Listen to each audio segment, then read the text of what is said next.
Práticos Neuchama. Número 2. Número 1. Terminamos com muito sucesso.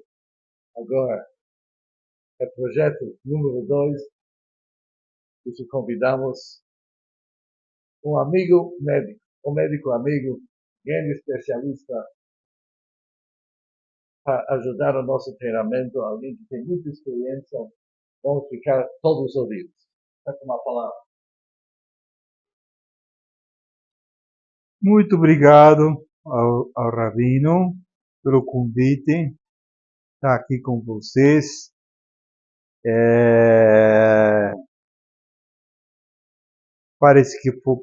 Pode parecer que eu sou um pouco, como falar, um pouco agradecimento, que não venho muito aqui, mas carrego todos vocês e a sinagoga no meu coração. Essa foi uma casa muito importante para mim e os primeiros passos a me ajudar, e eu sou muito grato a todo esse ambiente, tudo que temos aqui na Mishkan Menahem. Na verdade, assim, foi um desafio, né? A gente aceitar bem essa aula, embora eu sou fisiatra, minha especialidade inicial foi a reabilitação e digamos assim,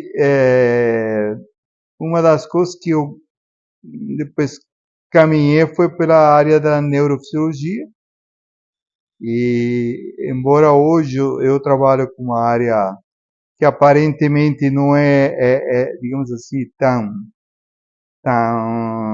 específica com Alzheimer, eu baseei essa aula em dar um conhecimento geral sobre a questão do ponto de vista médico. Não é uma questão, não é aqui, a ideia não digamos,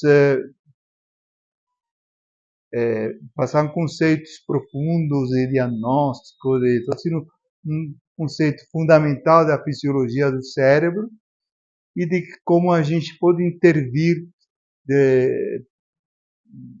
na minha opinião, nesse conceito, nesse projeto que eu achei muito interessante, tá bom? Então, eu vou passar umas slides, a gente vai conversar, mais que toda uma conversa. Qualquer questão, qualquer dúvida, a gente também pode responder desde meus conhecimentos. Então, vamos falar sobre a questão da doença do Alzheimer. Alzheimer é uma doença que é relativamente nova dentro do diagnóstico das doenças neurológicas. Embora na atualidade ela está mais em evidência por vários fatores, é multifatorial. Primeiro que todo, nós estamos vivendo muito mais. Então isso faz com que, digamos assim, o que vida, o cérebro, na verdade, está projetado para uma vida entre 70 e 80, né? E hoje encontramos cada vez mais centenários, cada vez mais pessoas com essa idade, e isso faz com que o cérebro, como todo órgão, como todo organismo vivo, estamos conseguindo mais idade, e isso faz com que ele seja de uma forma atingido de uma forma mais prolongada por muito mais tempo. Outro fator aqui na verdade são teorias, porque um dos grandes problemas que existem nas doenças neurológicas é fazer diagnóstico em vivo. Você pode fazer um diagnóstico em peças, depois que a pessoa morre, tudo, mas no vivo não podemos abrir a cabeça de um paciente e colocar um microscópio para ficar analisando o que está acontecendo. Então, é muito complexo fazer essa pesquisa. Anteriormente, a visão, a sensibilidade do ser humano talvez era um pouquinho menor, então se estudava de uma forma com menos padrões éticos, assim, para o que se vive hoje, né? Consideramos que as primeiras pesquisas que houve no funcionamento do cérebro era feito, ou seja, aberto a calota craniana, ou seja, o osso, e se começava a estimular de uma forma meio que indiscriminada, e o paciente convulsionava e tudo mais. Então, digamos assim, hoje isso é impensável fazer, né? Tratamentos antigos, de dar choque em pacientes, hoje são muito escolhidos os casos e geralmente são discutidos junto com vários colegas médicos e se consulta a uma entidade que todos os hospitais têm, que é o Comitê de Ética Médica, para ver se isso se faz ou não se faz. Então, é muito mais complexo estudar hoje os casos. Então, Alzheimer não é mais do que tem ficado esse nome, como muitas outras doenças. Inicialmente, se coloca doença, se coloca síndrome, se coloca algum nome para falar, não sabemos o que é. Tá? Então, assim, agora, depois de muito tempo, agora já se diferenciam basicamente duas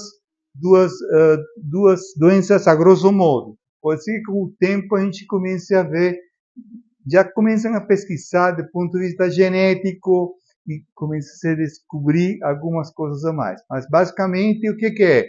O deterioro do cérebro. Isto pode ser duas grandes divisões. Que é acúmulo de proteínas em alguns lugares do cérebro, que acaba fazendo com que a sinapses, ou seja, a comunicação entre uma célula e outra fique alterado, e com a progressão, o neurônio, que é a base fundamental do sistema nervoso, ele acaba morrendo e acaba progredindo dessa forma. E o outro é a síndrome vascular, né, que é um tipo de uma vasculite crônica do cérebro que leva também ao mesmo resultado, uma involução do cérebro com perda das funções. Tá? Então, mais ou menos isso em geral. Então, vamos falar aqui os conceitos básicos, em sentido de entender um pouco melhor o que acontece. Tá? Então, o cérebro está sendo estudado de Vesalius, o grande anatomista, de muitos outros que seguiram, se sabia que no cérebro era onde se pensava. Tinha a função principal de pensar, de que a pessoa, a vida, a alma, tudo principalmente ficava no cérebro. Né? Mas aí foi se colocando várias teorias.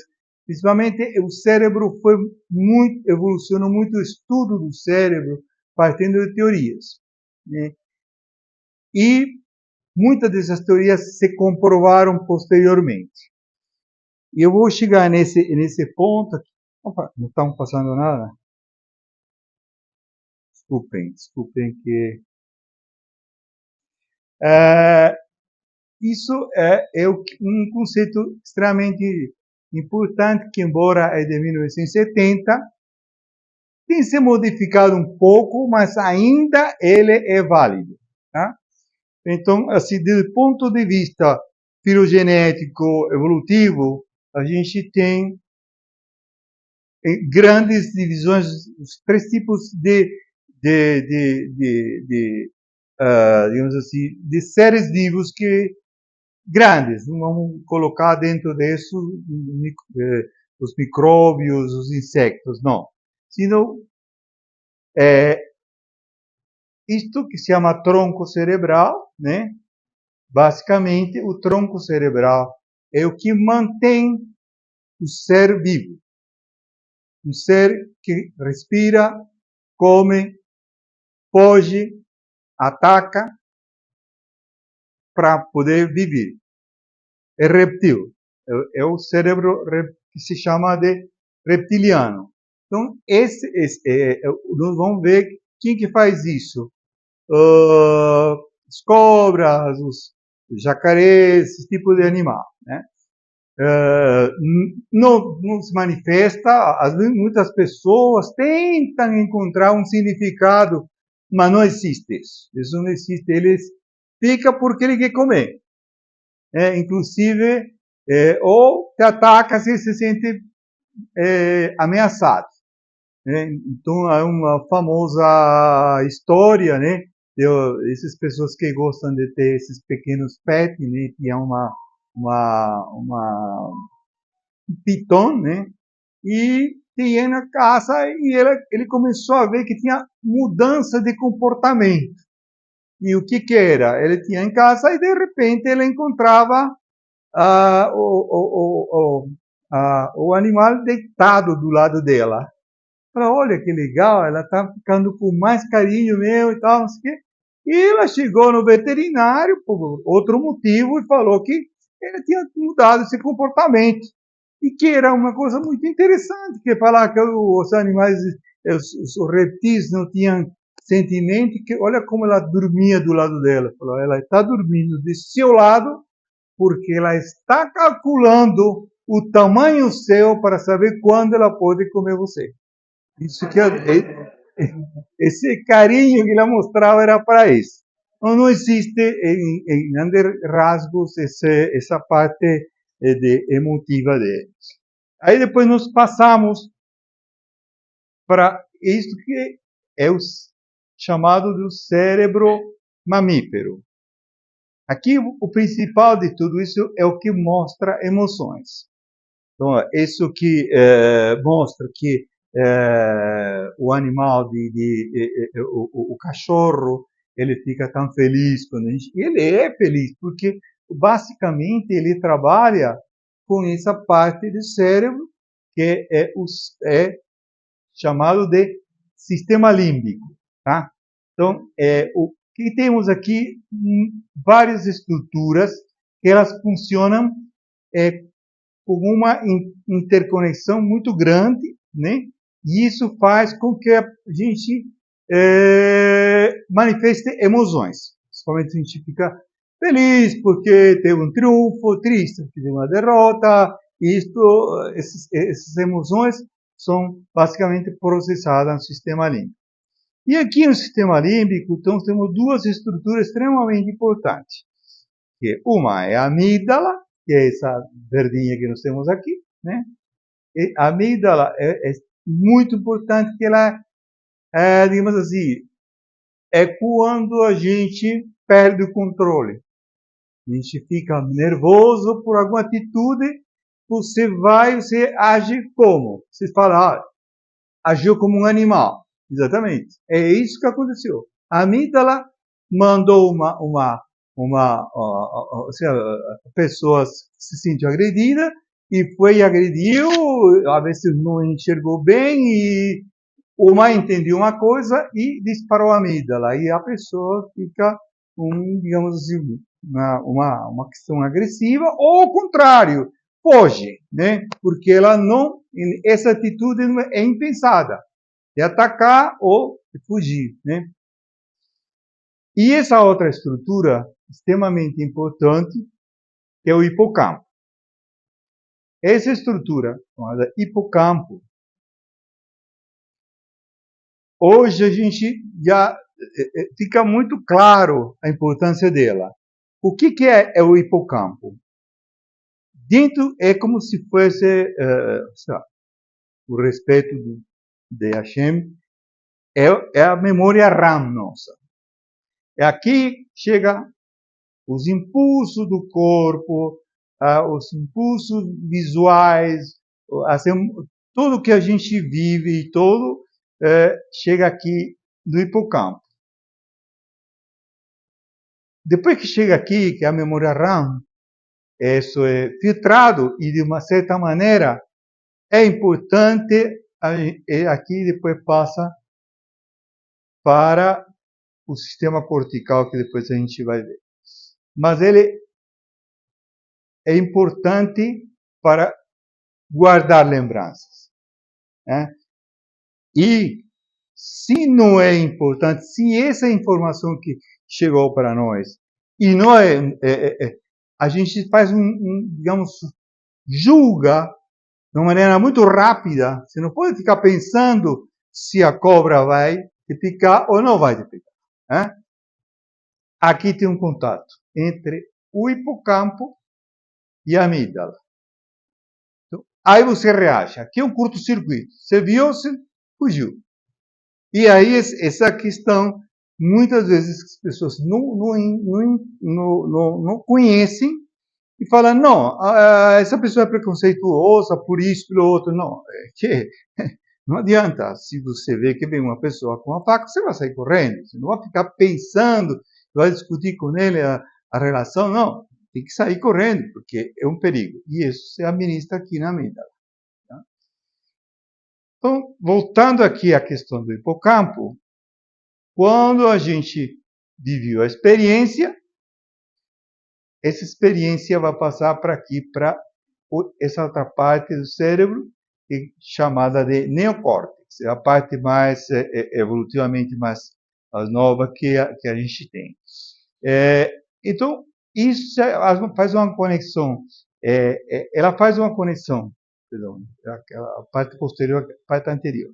Essa parte frontal do cérebro, então, ela passa aqui para essa parte frontal do cérebro, que se chama o lobo frontal, que é a parte mais,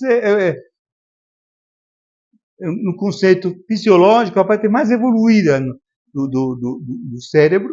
E o que ele faz? Principalmente, ele vai fazer uma análise da situação, já vamos pensar, já vamos aplicar lógica, já vamos aplicar lembranças anteriores, né? E nós vamos agir com um pensamento, um raciocínio, tá? Pegar uma esquerda, pegar uma direita, sabendo que pode ser mais rápido por aqui mais seguro. Todas as questões de tomar uma decisão rápida. Se essa questão é importante, nós, principalmente, já se mostrou que essa informação é armazenada no cérebro. Para quê? Para que amanhã, que a gente tem uma situação similar, a gente vai lembrar que a gente foi pelo caminho mais rápido e a gente caiu. Então, na próxima vez, a gente ou vai ter mais cuidado para andar pelo rápido, ou vai pelo mais seguro, né? Então, tudo isso é informação vai ser armazenada no cérebro. Então, é dessa forma, em linhas gerais, dessa forma é como acaba funcionando o cérebro. Então, assim, mais ou menos foi a questão que eu estive falando, né? Aqui está um pouco mais esquematizado todo que é a parte do sistema límbico, a área cortical. Aqui, essa parte superior tem umas 7 camadas de neurônios. Essa parte mais branca, essa substância cinza, essa substância branca, que é formada principalmente por fios, as conexões dos neurônios, tá? Então, aqui isso é muito importante, foi talvez as questões principais, como aquela questão que eu falei sobre como se estimulava o cérebro e se começaram a descobrir as funções das diferentes áreas do cérebro. Então, uma área que está específica para a linguagem, né? Para a área da linguagem, geralmente, tem duas partes, a parte da linguagem que é ligada à escuta, né? Ligada diretamente com o ouvido, e a parte que é ligada com a língua. Isso fica um pouco mais para frente, então fica uma para trás e uma para frente. Essa parte aqui é um sulco importante, a parte anterior é ligada aos movimentos, e a parte, essa posterior, que nesse lobo, que se chama parietal, é dedicada para as sensações. Então, se a gente estimula essa área aqui, tem alguns procedimentos cirúrgicos em que a gente vai preservar essa área motora, então a gente começa a estimular, e aí o paciente começa a mexer ou a perna ou o pé. Eu acho que talvez vocês viram algumas dessas, tem vários vídeos no YouTube mostrando esse tipo de cirurgias. Então, para localizar a área motora, que nos casos cirúrgicos é melhor a pessoa ficar com movimento e perder um pouco de sensação ou na mão ou no pé, mas que ele está mexendo a mão ao pé, tá? Então, essa parte aqui mais ligada. Na verdade, esse conceito, assim como falo, é mais antigo. Por quê? Porque memória, hoje a gente sabe que é possível que essa região tenha mais memória. Mas hoje tem outro conceito que depois a gente vai ver, que é o conceito das redes neurais. Então, todo fica espalhado e de uma maneira, quando se trabalha, isso é uma das coisas que a gente vai mais para frente conversar, é um dos objetivos do tratamento nas doenças neurológicas crônicas, que, por exemplo, um derrame que se faz na reabilitação, se tenta que outra área funcione similar à antiga. Muitas vezes não se consegue 100%, mas se você conseguir 20, 30, já é muito importante.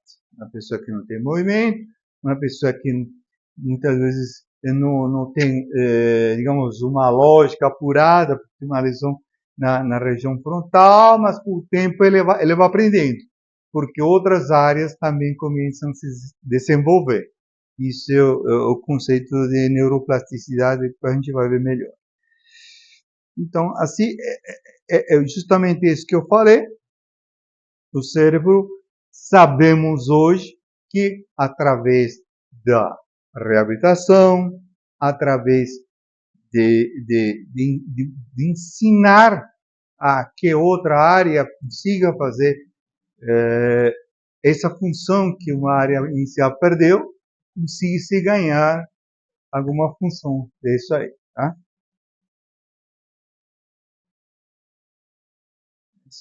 Mas esse outro conceito das redes neurais, então, se a gente vê no microscópio, a gente vai ver que isso seria uma mistura, né? Esses são os corpos, esses são neurônios misturados, esses são corpos neuronais, né? E esses aqui são as vias, né? E a gente vê que os contatos são as chamadas sinapses. É importante a sinapse no seguinte sentido. O cérebro funciona basicamente de duas formas: transmitindo eletricidade e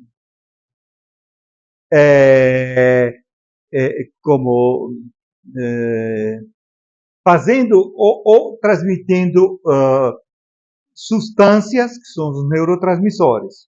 Uns que vão dar alegria, outros que não vão deixar mais alerta, outros que não vão dar sono.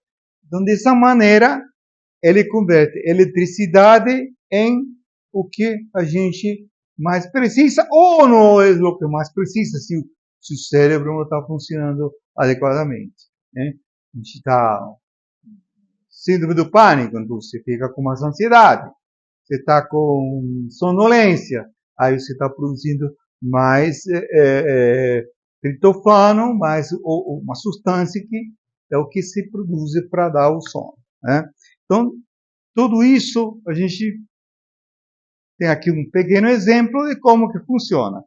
É todo um emaranhado, onde a gente vê diferentes núcleos, e isso é uma forma de defesa que tem o cérebro. Porque se fosse, como anteriormente se conceituava, isso mexe a mão, isso mexe o pé, o dia que selecionasse a mão, não teria mais função. E hoje vemos que, em alguns casos, a gente consegue fazer com que isso se desenvolva em outra área do cérebro, e através da rede neuronal a gente consiga chegar a esse conceito de neuroplasticidade.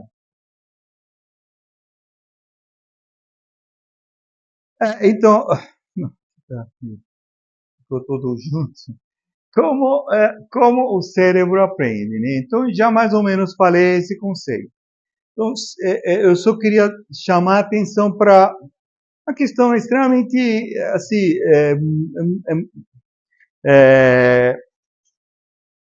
é muito surpreendente algumas coisas que a gente vai encontrando no caminho. Porque se a gente conhece algumas, por exemplo, algumas histórias, uns conceitos que o Rabino Urari conhece e passa para nós, ele sabe muito bem como que se cria uma criança, como tem que se passar o aprendizado, tem que se deixar a criança feliz, tem que se falar, tem que elevar a criança para que essa criança aprenda que aprender o faz feliz. Se a gente tenta ensinar como era anteriormente os métodos de 50, 100 anos atrás, que dizia que a sangue com a letra com sangue entra, alguma coisa desse tipo, isso eram sistemas que não funcionavam, sistemas que a pessoa literalmente ia ficar muito zangado e não ia aprender, né? Então, é na maneira que a gente faz que esse sistema límbico funcione bem, o sistema das emoções, porque ele pode funcionar tanto para a alegria, como para a tristeza, como para a raiva, como para a felicidade. Então, todos esses conceitos são muito importantes para aplicar em criança e para aplicar em paciente que tem também déficit neurológico, déficit neurológico crônico. Então, aqui sobre a questão que eu anteriormente falava, esse tipo, o Alzheimer, onde não se sabe por que há um depósito de proteínas no cérebro, isso faz com que essas placas, né, elas se vão juntando em algumas áreas do cérebro e faz com que se perda a função dos neurônios. Tá?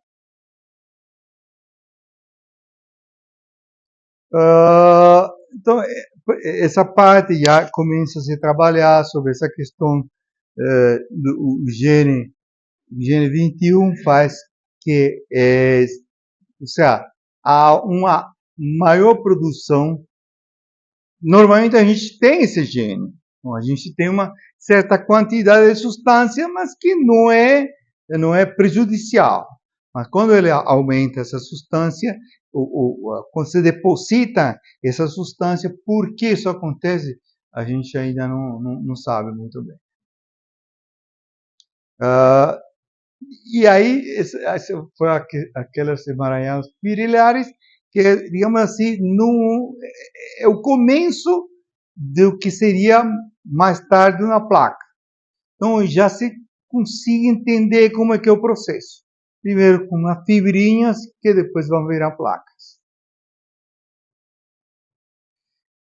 Então, assim, nos estágios iniciais do Alzheimer, o que a gente vai ver? A pessoa esquecer do nome. Embora isso aqui não é que todo mundo tem Alzheimer, não. Uma pessoa que, por exemplo, chega a uma certa idade da vida, em que a carga de trabalho mental dela é igual quando tinha 20, 25 anos, muito provavelmente vai ter esses o cérebro com a minha fala. Eu falo muito mais lento do que eu penso. Então, muitas vezes as ideias vão se entrecruzando e às vezes eu fico com dificuldade de manifestar. Mas se o padrão dessa pessoa começa a mudar, ela tem dificuldades para falar, ela não lembra de maneira nenhuma do nome de um objeto que ela antes conhecia e sabia. ou ela não sabe para que funciona esse objeto. Né?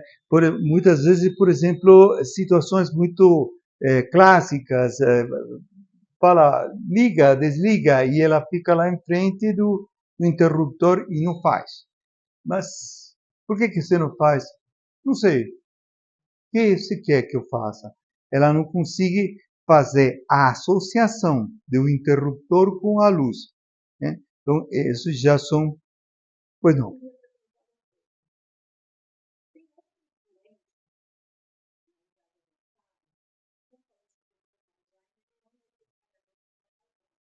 Sim, sim. Uhum. Uhum.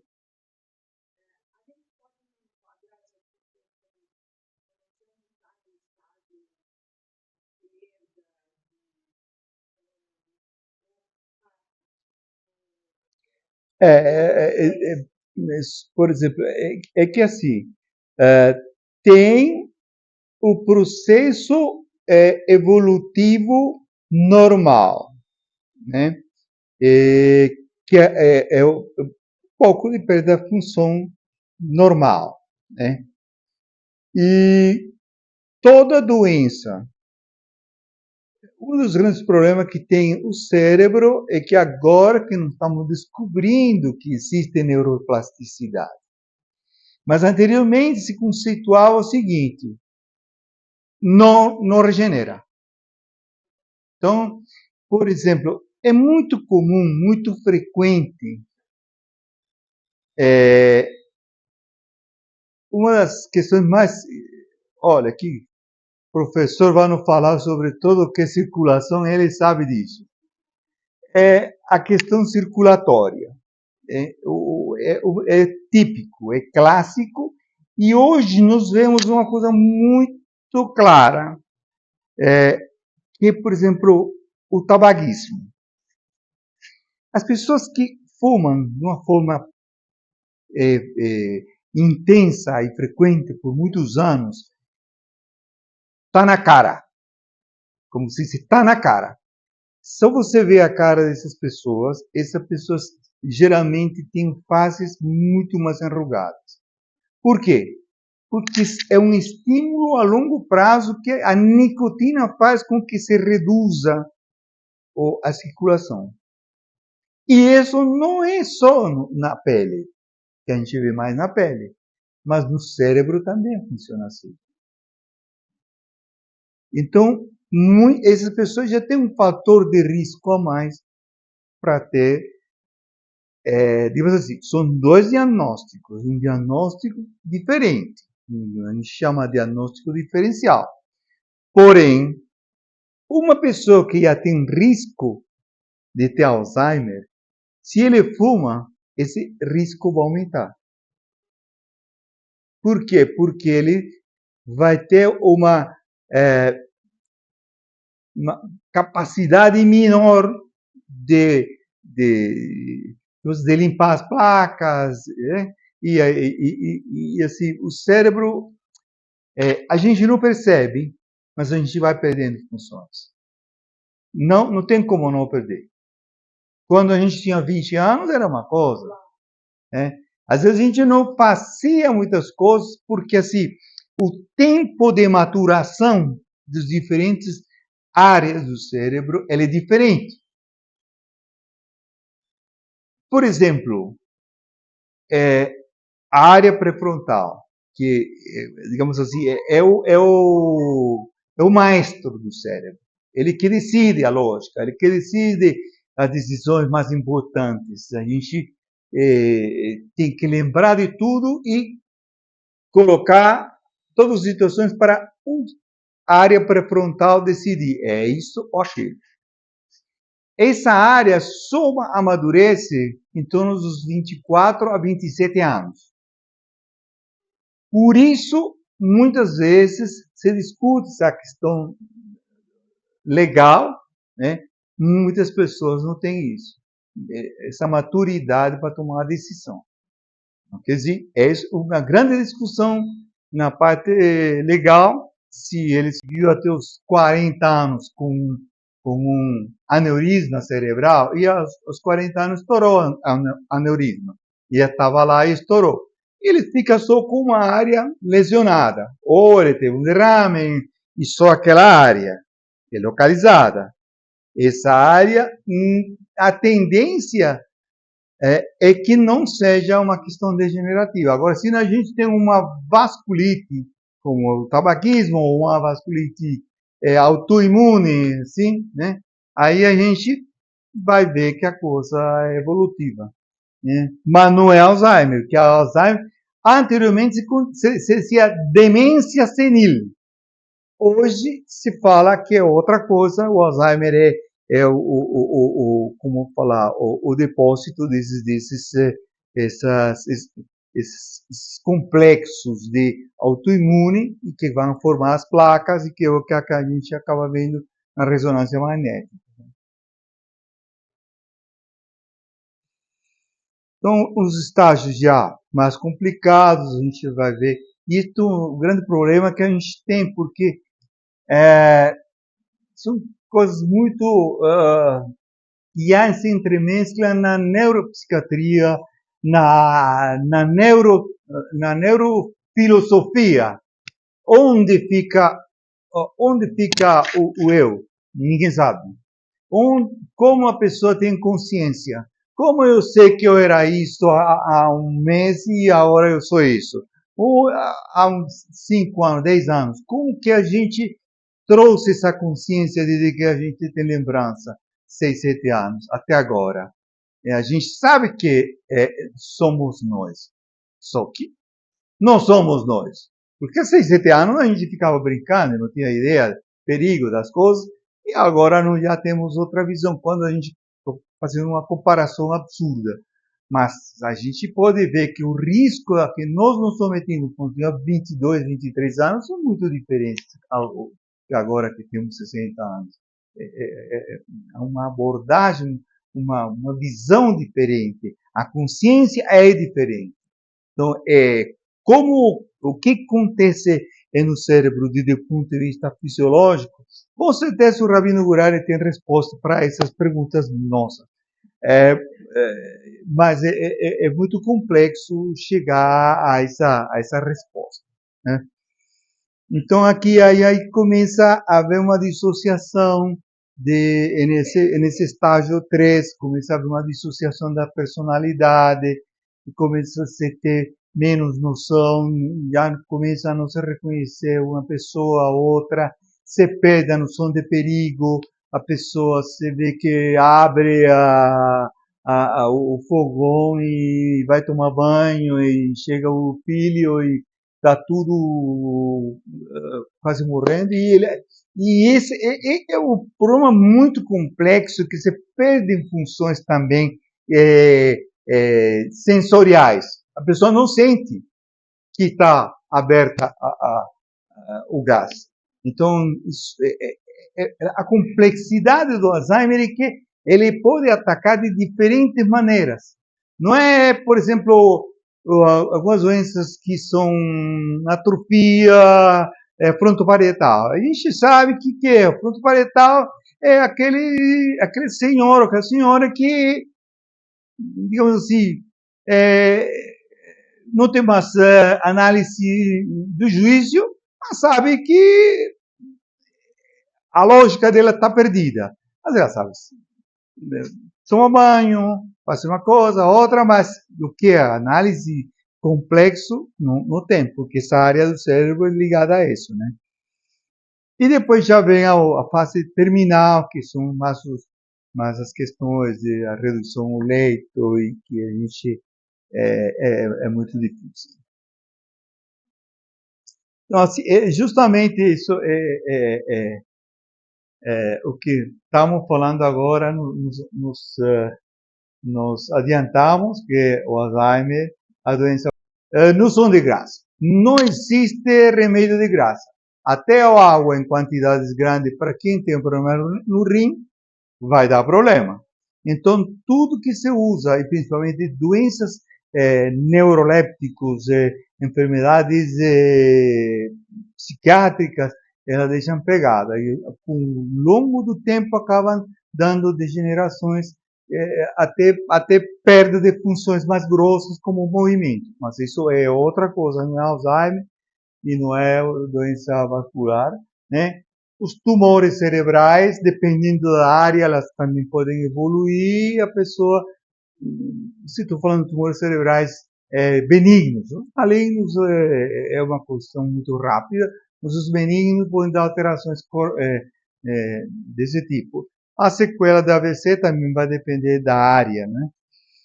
Então, os fatores de risco, a hipertensão arterial, né?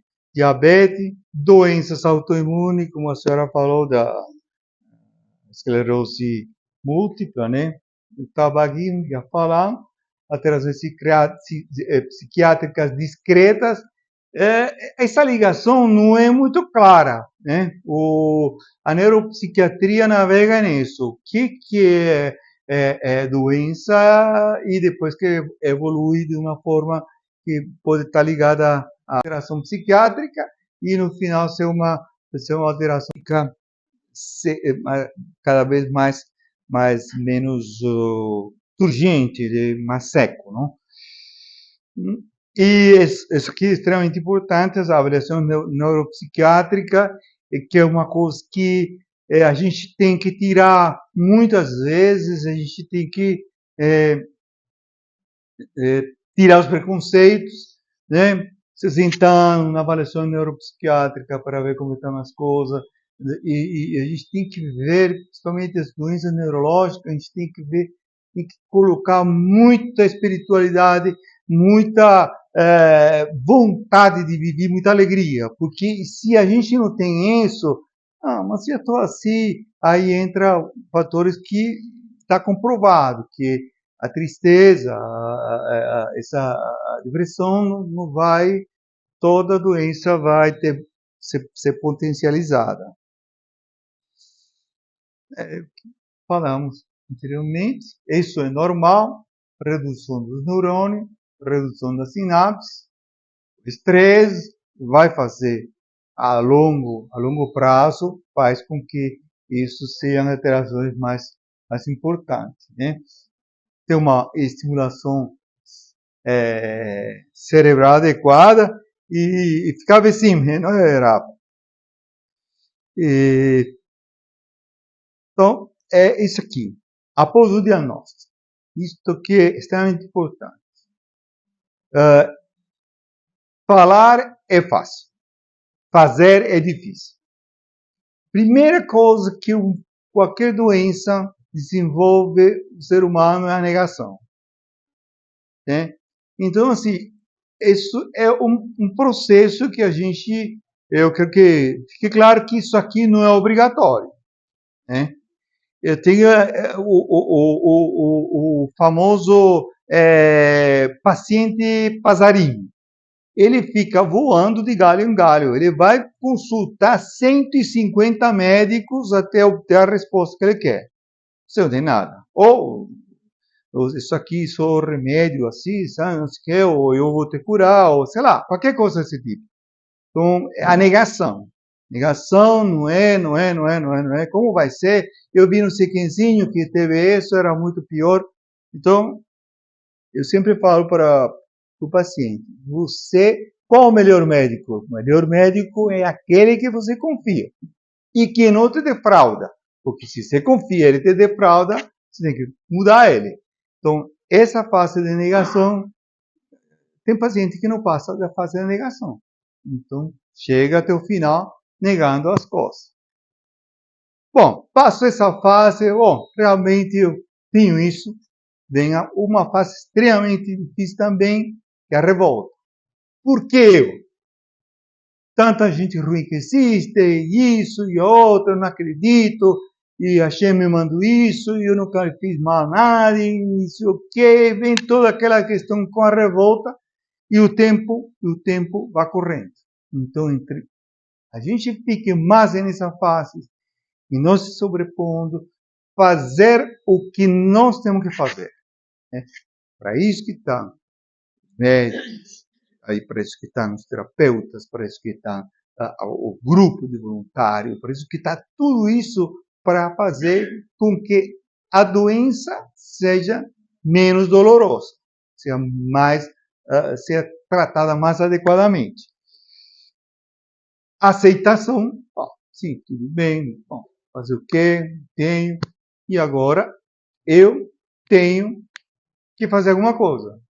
Eu vou fazer isso, eu vou fazer testamento, ou vou fazer aquilo, ou eu vou passear na praia, ou vou fazer isso porque não tem evolução, e bibibi.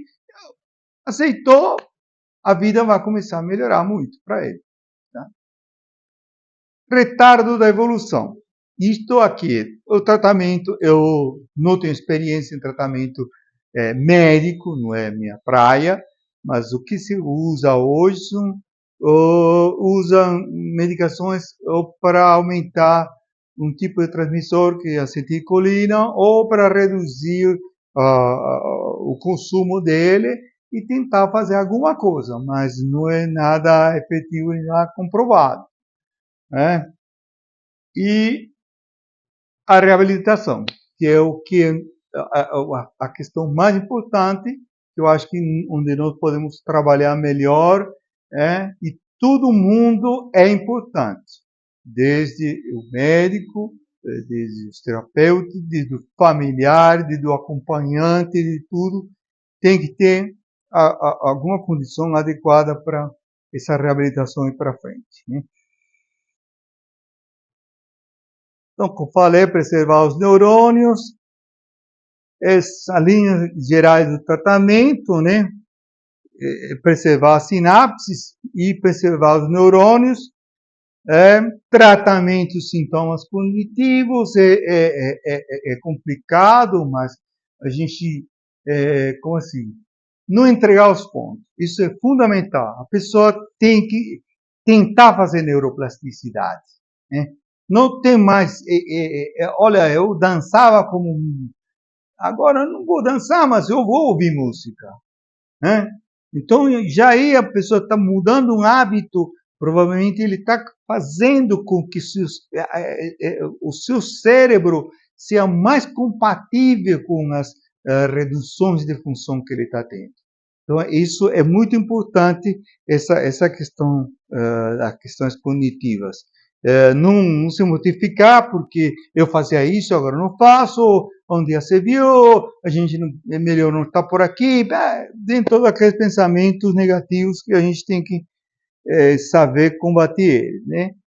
Sintomas emocionais, isso é muito, muito importante, porque essas pessoas, principalmente quando estão na fase 1 e 2, essas pessoas muitas vezes têm alterações que, sim, ficou nervoso porque ventou. Já se viu ventar em setembro, aqui não é para ventar. Muitas vezes isso são alterações neurológicas. Não é porque ele ficou o chato da caça e então aí tem que aí vem aquela situação que a pessoa já está cansada ou acompanhante ou a familiar e entra em conflito. Né? Então isso tem que ficar presente nas pessoas que lidam com essa pessoa. Né? Tem que sempre tentar conviver com isso e fazer entender que mudou até questões de mentiras piadosas. Olha, agora está acontecendo isso porque o aquecimento global, para fazer com que isso não seja uma questão que mortifique a vida dele. Né? Ficar 2, 3 horas porque, sei lá, porque tiraram um livro do lugar onde ele colocou, são coisas muito... Então, isso podem ser manifestações da evolução da doença, né? Então, a gente tem que saber isso. E os tratados paliativos, como a gente sabe que temos que estar muito bem preparados por isso. Então, isso são, eu chamei de as ferramentas que nós precisamos conhecer. Nós temos que ter um conhecimento básico de o que nós estamos enfrentando. Que a coisa não é simples, A coisa é complexa, na medida que a gente tenha conhecimento, saiba os passos, tudo isso é extremamente importante, porque não vai dar força para enfrentar a situação. Que o mais comum que a gente vê em todos os processos reabilitacionais são situações que a gente enfrenta. Por exemplo, para mim foi muito chocante quando eu comecei minha especialidade que eu tive um paciente que ele era jogador de handball e ele media 2 metros. E ele era muito bom jogador e acho que até jogou na seleção, coisas desse tipo. Mas era jovem e andou de motocicleta. E teve acidente, ficou sem movimento, não tinha movimento, só tinha isso aqui, só o que fazia. E o pai dele botou na cabeça que ele não melhorava porque ele era preguiçoso. Então ele colocava pesos para esse menino ficar fazendo isso. E ele ficava na consulta e não sei o que, assim, até um dia que ele ficou sozinho. E ele começou a chorar. Doutor, eu não aguento mais. Meu pai, dia inteiro, ele me aterroriza, ele me martiriza, ele acha que eu quero estar aqui deitado. Porque eu sou preguiçoso. Então, é situação de falta de conhecimento absurda. E já ele está sofrendo porque não tem movimento. Aí tem uma pessoa que está lá. Então, isso é fundamental. A segunda coisa é a empatia. A gente se posicionar sempre no lugar da pessoa que está com dificuldades, tentar, sabe, o que sigue, dar muito amor para essa pessoa, saber que é um processo, e estar junto com ele, que vai andar junto com ele, e que ou seja, se dispõe a fazer isso. Né? Eu sei que são desafios muito grandes. E a outra questão é o tratamento multidisciplinar. Não achar que ou a coisa simples, e não, o doutor vai resolver, ou vai tomar isso, ou será que vai fazer mágica, e por aí vai a coisa. Tem que ser um tratamento multidisciplinar. Né? Bom, isso aqui são outras questões que eu acrescentei, mas que eu acho que já foram faladas. E eu queria só acrescentar isso aqui, que é extremamente importante para o projeto. O que é a arte? A arte não é mais que a comunicação entre pessoas, certo? Você é um artista que ele se manifesta. Esse artista ele tem uma sensibilidade maior para fazer uma pintura, para fazer versos, para fazer poesias. Ele tem uma sensibilidade maior para fazer uma música. Isto é uma forma de comunicação. Exatamente que nós falamos um com o outro.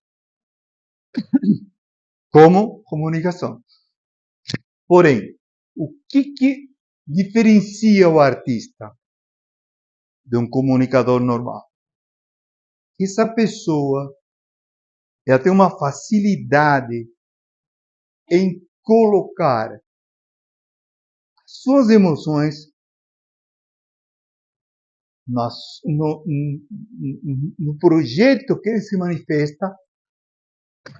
Se ele faz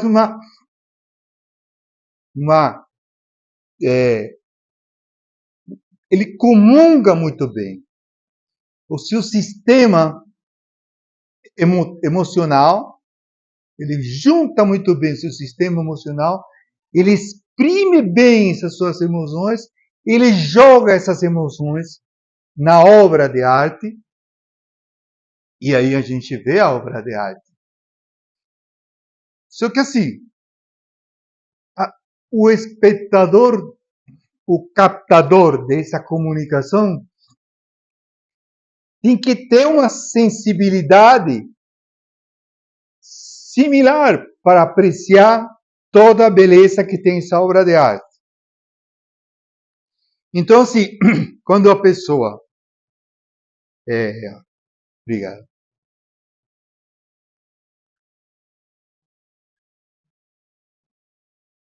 Nós vamos ver que muitas pessoas conseguem que, como se aceitar a mensagem. E vem todo uma... Não, tranquilo. Eu posso falar assim. Então, essa complexidade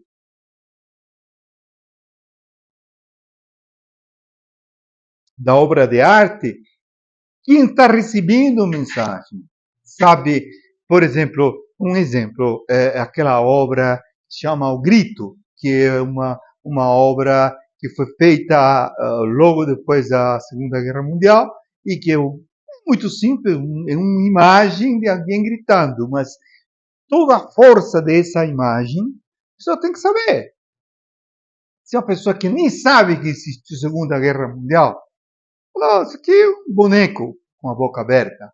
Mas se a pessoa sabe quando foi feita essa obra, por que foi feita essa obra, a carga emocional que esse artista colocou lá, ela vai sentir outra coisa totalmente diferente. Tá?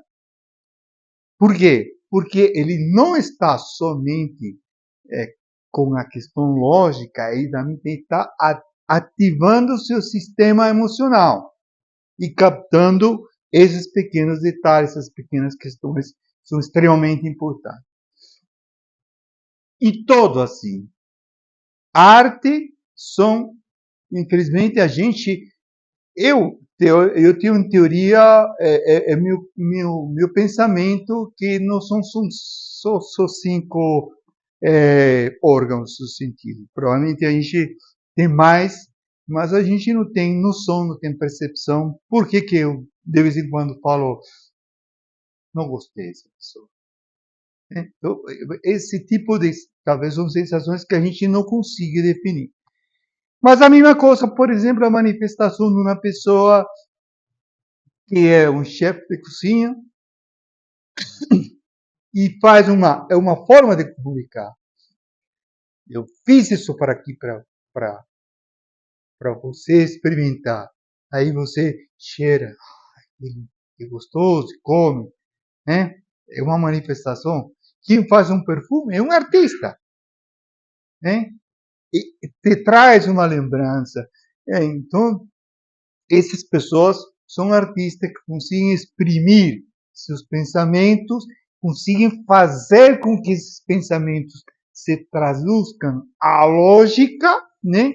E ao raciocínio, para que o receptor entenda bem isso e consiga estabelecer essa relação que é o motivo principal. Então, isso aí é a parte mais, digamos assim, é o objetivo geral da arte. Agora, isso aqui também funciona com o paciente com Alzheimer. Por quê? Porque muitas vezes a alteração não é somente no córtex, mas a parte emocional dele, do sistema límbico, como a gente já falou, a parte emocional, ele capta isso. Ele, por exemplo, ele gostava de pintar, e a gente não sabe. Ele gostava de ouvir música, e ele ouve um Mozart e ele se emociona. E a gente tem que saber isso. Temos que conhecer o paciente, temos que colocar essas questões, talvez assim, o cheiro, por exemplo, de uma pessoa que, por exemplo, gosta muito de churrasco, sente um cheiro de churrasco, que maravilha, que gostoso. Então, a gente tem que explorar toda essa parte das sensações, é muito importante para o paciente que tem doença degenerativa crônica, e dessa maneira provavelmente não vamos ter melhores resultados para fazer uma neuroplasticidade, para fazer que dominar emoções ruins que esse paciente pode despertar. A gente não sabe por que ele ficou nervoso. Porque talvez uma vez ele se queimou num incêndio e de repente chegou um cheiro de incêndio. E ele não tem corte cerebral para interpretar isso. Ele chega lá direto no sistema límbico dele e ele fica nervoso. E a gente não entende. Então, à medida que a gente conhecer isso, a gente vai conseguir lidar melhor com o paciente. Esse. Acho que o projeto do Rabino Urari eu acho maravilhoso, né? E vocês estão de parabéns. O flyer que o Rabino passou, o texto que o Rabino escreveu também, achei muito legal, e deve ser uma questão que não se, ou seja, temos que usar esse projeto para ajudar os pacientes, mas também temos que ajudar os outros que ajudam a outros pacientes. Tem que ser uma fogueira que vai espalhar amor e vai espalhar forma de tratar mais adequada aos pacientes. Muito obrigado. Espero